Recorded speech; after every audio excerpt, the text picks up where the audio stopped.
Okay, well, I see lots of people are staying, so I guess there are some questions. I see one already. Hi, John. There we go. How long is it going to take to unravel, and how is your communication once it gets to there so that you know everything's working okay and that you've unraveled and you get to first light? I mean, that's the biggest thing. You want to get to first light. Okay, the sequence. Within hours or so, we have to put out the solar panels and the telemetry dish because we've got a battery that only lasts for a while. Then it takes a few days to get the sun shield all deployed and everything unfolded. So we are still making sure we know what the deployment sequence will be, so we know if anything has to be done in the backup sequence, we know what that is. But anyway, I think you mean unfolded rather than unraveled, I hope. In a few days to get it all deployed. Then it takes about 2 months to get to the Lagrange point orbit, and it also takes about 2 months to cool down to the operating temperature. So as soon as it's cold enough, we will start to adjust it and focus it. As I understand it, it's sort of hopeless until that last minute because it's just too warm to work. So we will have to twiddle our thumbs for a couple of months while we're waiting for cool. Then it takes another 4 months after that for us to get finished setting up the observatory, doing all the on-orbit checkouts, making sure that everything is functioning properly, and getting ready for our first press announcement of the first light and things like that. So that's roughly 6 months after launch before we take scientific quality data. Please come to the mic. Over here. Oh, there we go. What is the lifetime, the estimated lifetime of the telescope and the different instruments, and what are your estimated causes of that lifetime in terms of failure? So the question about the lifetimes, we're carrying, our requirement, system's requirement is everything should work for 5 years. The fuel tank is sized for 10 years of operation, and as I'm hopeful that if we get clever and smart about how to drive our Cadillac or Volkswagen as it might be, that we will use the fuel up slowly and will last longer. There's nothing in there that's supposed to wear out. The only thing that's supposed to limit the life is the amount of fuel. So, but we take our chances. Everything wears out anyway. Some die right away and some last forever. There we go. Hi. I was wondering, when you choose your targets, is this going to be kind of like Hubble, where targets are planned, or are you doing like a whole sky map over time? Oh, I didn't say, did I? Our observatory will be operated like Hubble. Our telescope only takes a picture of a small amount of the sky at a time, about the size of the crater Tycho as you see it from here. You know, just about the smallest thing you can resolve with your eye. That's the size of the whole field of view of the observatory. So not very much sky at a time. That's what you get if you want to take a huge telescope. So the wrangling over what it takes to decide what to point at is formal. There is a process. If you want to observe something, you get your friends together and you write a proposal and you put it in the right format on the computer, and a committee will consider your future. So then if you're successful, then the telescope will be pointed at your target, and you will get some money to analyze the data and publish, and then you do that. Yeah.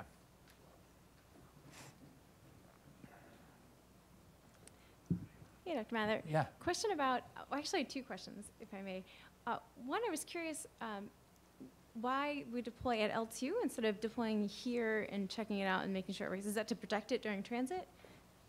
And then the second question was about solar pressure. I thought that was fascinating. I had no idea that that would cause it to tumble over just based on solar pressure. So I didn't understand, how do they prevent that? Is it by thrusting, or is it by the shield 2 questions then. So the first question was about short memory. Deploying in Earth orbit. Deploying in low Earth orbit, for instance. So that was actually one of our very first trade studies. How do we know we shouldn't put it, deploy it up to someplace where the astronauts can go, make sure it's all deployed properly, and then push it out? So our problem was that after you get it deployed, it's fragile. So nothing about the deployed state is strong, stiff, or tolerant of vibration. So we didn't see an easy way to do that. But everybody wanted that answered, the one you just asked about. Are you sure you have to deploy it first? So we couldn't find another way. So about the other one, short memory again, the solar pressure. Yeah. How does it balance? Well, basically the solar pressure pushes on the sun shield, and if the center of pressure is over the center of mass, no torque. So that's why you balance it's more or less a symmetrical shape. But do you not have like net movement though? But it does adjust the orbit a little bit. It's a tiny amount, but it means the orbit is not where it would have been on purely gravitational force. So that part's easy. The problem would be if the solar radiation produces a net torque and starts to make the observatory want to spin. So we can soak that angular momentum up in the momentum wheels for a while, but not forever. So ideally, we would like to not do that. So we figured that out. So it's based on the sun shield geometry. It's the sun shield geometry and where we look. So we have to manage that too. Thank you. Yeah. There we go. When do you expect to launch, and how's it going? Oh, launch is to be in 2018, 6 years from roughly today. And we're doing pretty well on the calendar. The Congress approved our proposed budget a year ago, and we haven't slipped one day in schedule since. Some things have slipped, but they haven't slipped on the critical path. So we've had some trouble with the instruments. No surprise there. Something will always happen.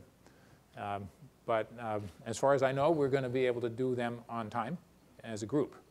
So the next step for them is when they're received, they get bolted into the instrument support structure and tested in the SES chamber over here and cooled down to make sure they work together in the interface that we're providing to them. So coming along.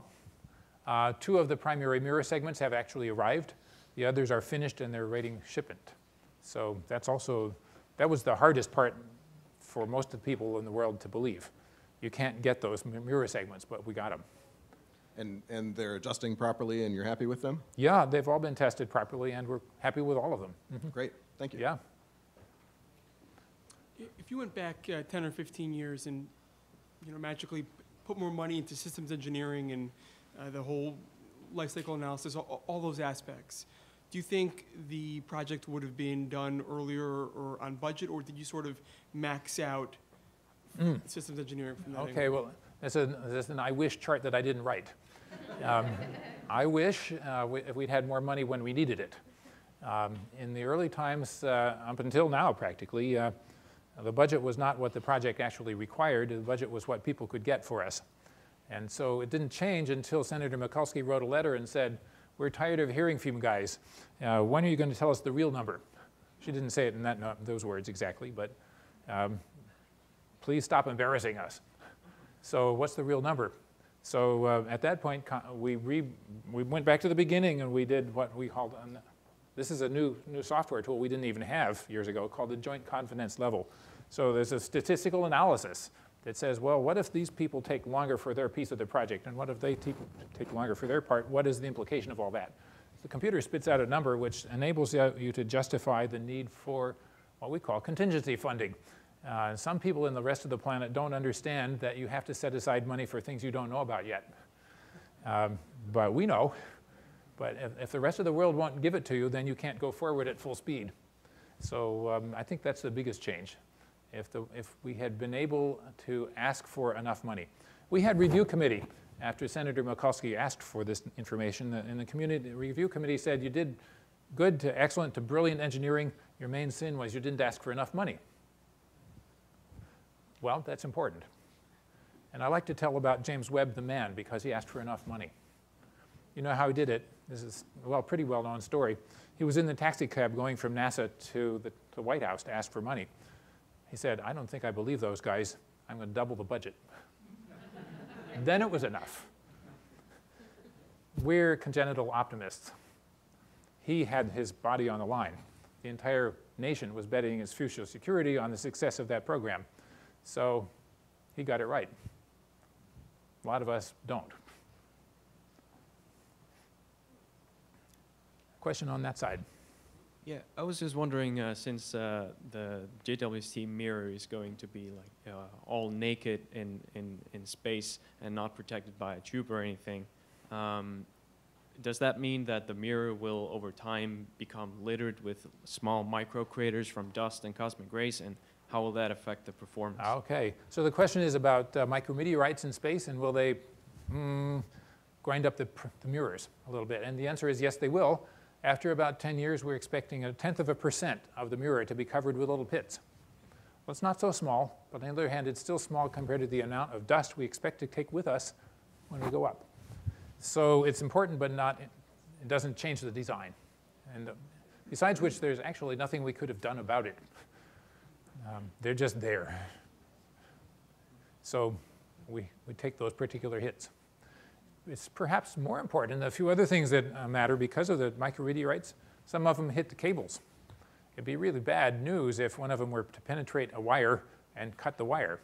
So we have to have analysis of that, make sure that everything is shielded enough. That's pretty bad. So we think about that. More questions? We have one question from Twitter. Okay. So at Color Trails asks, since it's not serviceable, how does the complexity of launching this telescope to L2 compare to launching Hubble? So the question about complexity of launching. I think actually that the complexity of a launch vehicle is in the mind of the beholder. We have now 50 in a row good launches from the Ariane 5. And I'm not sure how many good ones we have in a row from the shuttle, but there were a lot. So they're comparable but you know, the thing you do the same over and over again is going to be a little easier than the one that's a little different every time. So I think that's actually the least of our problems here. We have a pretty reliable launch vehicle either way. The shuttle cannot go where we need to go. I think it's going to be hard to compress that into 140 characters, but thanks, good question. Excellent. Good afternoon. Yeah. From the perspective of what we're going to find out when we actually turn it on, what do you tell a 7-year-old when she says, I get what the curiosity thing's doing, but what's JWST going to do, Dad? Okay. She's got a good question, or he. What we're actually trying to find out is the entire history of the universe from then till now, from the beginning till now, including the things that made galaxies and stars and planets and Earth, and made it possible for us to live on our particular little Earth. So that's why I'm interested. I asked my dad that question sort of like that, and I said, well, where did we come from? I was about 6 or 7 or something. Nobody knew.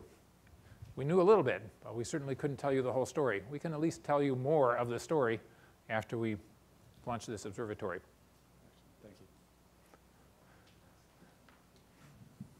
Well, you have a wish list. I think it was a technical wish list. And I'm going to piggyback on the last question. I want to ask you as a scientist, forget about engineering. As a scientist, what's your wish? What's your dream out of this? Everything goes well. What to answer that question, where are we coming from, or what else? I have different favorite wishes on different days about the scientific discoveries that we might make. I would certainly like to know, where did the first black holes come from? As far as astronomers are concerned, they're everywhere. There's a big black hole in the middle of every galaxy. We do not know how that happened. So that would be pretty cool to know that. We don't actually know whether Earth is unique or not. We know, as far as we can tell, we are unique. I'd like to know something more about that. And an even more thing to wish for is that this is not the last great observatory that we're going to build, but that this line continues into the future more or less indefinitely with continued exploration of the universe. And I don't know what the next one will be. We astronomers have at least a century's worth of ideas. So if we do well with this one, maybe we get to continue. John, 2 questions.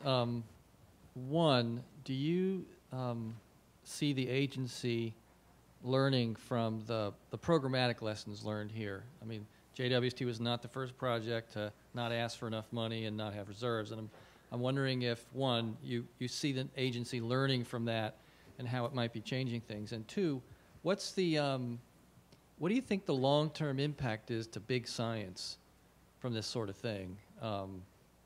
From the impact of the cost? Okay, well, that's a couple of pretty challenging questions. You're asking me to be a sociologist. But I think number one is, if you really put your mind to it, you can accomplish amazing things. This is not cheaper, and it's not faster, but it sure is better. than what we had before.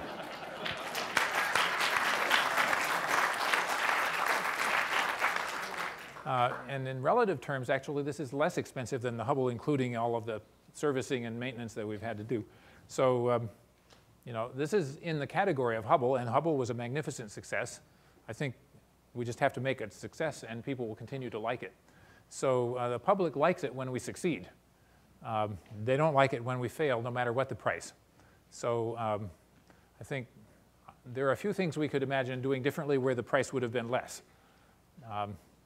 But maybe not a whole lot less, but less. So that's something, it's hard to learn those kinds of lessons. When you say, well, I wish it had been different, and you say, but I couldn't see a way to make it different. So one thing about Mr. Golden, he was definitely interested in revolutionary change to the agency. And we tried a lot of things. But it didn't end up being as successful as he hoped it would be. Nevertheless, his support for this observatory is, I think, the primary reason that it exists today. If he hadn't said, we're going to build it, Alan, and if the Astronomical Society hadn't given him a standing ovation, that'd just be another project that's too hard to do. But he said we're going to do it, so we did it. So this is an observation that the power of the voice is immense. And you would never know, when we talk about all the technical detail, that the power of one man's voice was so important. So there, of course, each of us has a voice. And so we haven't fully discovered the power of each of our voices yet. So I don't think that fully answers your question, but it's a step in the direction. There's a lot we can do if we give voice to our dreams. So maybe time for just one or two more questions. Hi, John. Question about after the 10 years operational life of the observatory, in terms of orbital debris mitigation, what are the plans? Oh, even though L2 is far right. away. Yeah. Orbital debris mitigation is actually not a problem for deep space orbits. If we don't try hard, the observatory will escape and go off into deep space and never come back, and it won't even come near for a century. So we don't basically have any international treaty obligation for it, which is handy. We do have to manage our other great observatory, the Hubble, as everyone knows. We have to aim it somewhere safe. And so treaty says so. OK, question here. So a little earlier, somebody asked what to talk about or what to tell a child when they're asking what the purpose is. One of the things that Hubble did was come back with these fantastic pictures of the pillars of creation or ring nebulas or any of the amazing sights you can see out in space that really inspired a lot of people to get into the sciences. Do you see, or is there a plan in place for some sort of similar action with the James Webb? Well, I don't know that we have a plan, but I have pretty strong faith that the pictures we take will be just as beautiful or more. We see the same objects. They'll look different with infrared. We'll see the same things out there and maybe some interesting surprises in addition. So I think the surprises are going to be interesting too. When we say, see that beautiful picture of the, say, the pillars of creation? Inside there's a star that's just been born. Or there's a planet over there. And maybe you can't even see it, but there's a planet over there. And maybe there's another picture, and see, there's an Earth-like planet over there. That'll be cool. It'll be a little hard to illustrate some of these things that are just little specks. But I think we can do that. People will be excited about what we see. And I think that means we get to go do the next observatory, whatever it turns out to be. OK, one more. One more? OK, one more. From an engineering point of view, what's the one aspect of the design that you lose the most sleep over? Ah, good question. I don't lose sleep over this. I did that already. It's always a thermal problem. OK, thermal. I think what worries most people the most is that deployment, because it's really hard to prove that it will do the same thing next time that it did last time. So everything else about the observatory, you can say, well, I didn't change it. It's still working. With the deployment, you fold it back up one last time, and then you push the button one last time, and it's got to be the same. So this is tricky. And the deployments cannot possibly be tested in exactly the same condition they will see in space. Zero gravity, cold, vacuum, we don't got that here. So that's what I think most people worry about the most. And that's why we have committees to review and worry and lose sleep themselves, so they make their lists. So after you make your list and you take everything on the list and you review it thoroughly, then you have done what you should. And it doesn't mean it's going to work, but you have done everything you should. So then I don't have to go down and testify. Thank you so much.